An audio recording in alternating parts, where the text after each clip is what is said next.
সাবেক treasurer, Bangladesh supreme কোর্টের অন্যতম আইনজীবী অ্যাডভোকেট মোহাম্মদ শামসুজ্জামান। অ্যাডভোকেট মোহাম্মদ শামসুজ্জামানকে তার মতামত পেশ করার জন্য অনুরোধ জানাচ্ছি।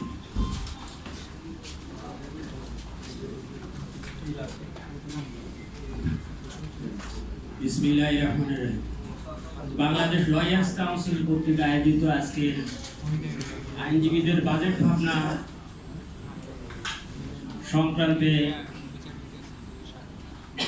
যে প্রোগ্রামের সম্মানিত সভাপতি, বাংলাদেশ লয়ার্স কাউন্সিলের সম্মানিত কেন্দ্রীয় সভাপতি জনাব অ্যাডভোকেট জসিমউদ্দিন সরকার, প্রবন্ধ উপস্থাপক জনাব অ্যাডভোকেট মতিউর রহমান আকন, আজকের অনুষ্ঠানের মাননীয় প্রধান অতিথি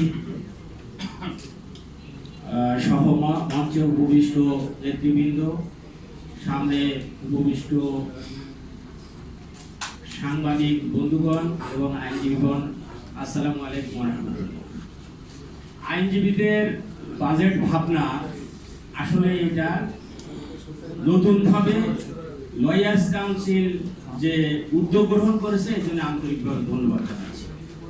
মূলত আমরা এখানে সবাই জানি যে আমাদের রাষ্ট্রের তিনটা অর্গান, আইন বিভাগ, বিচার বিভাগ এবং শাসন বিভাগ।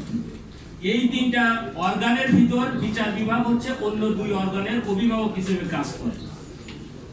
তো বিচার বিভাগ নিয়ে আমরা যারা আইনজীবী, আমরা তো প্রতিনিয়ত বাস্তবতার সাথে সংঘর্ষে লিপ্ত, কিন্তু সমাধানের যে উদ্যোগ বা এইটার সুষ্ঠু ব্যবস্থাপনা, এইটা এই যে স্বাধীনতার এই 55 বছরে এর কোনো সঠিক উদ্যোগ নেওয়া হয় না। মুক্তিযুদ্ধের পর এই যে আমরা একটা সংবিধান পেলাম, সেখানেও কিন্তু বিচার বিভাগের স্বাধীনতার কথা বলা আছে। দীর্ঘদিন যাবত প্রত্যেকটা সরকার আসছে এবং গেছে, দেশের সম্পদ লুটে ফুটে খাওয়ার ব্যবস্থা করছে, কিন্তু মৌলিক জায়গা জনগণের যে ন্যায় বিচার, মানবাধিকার, আইনের শাসন, এই সমস্ত ক্ষেত্রে সব জায়গায় উপেক্ষা করে গেছে।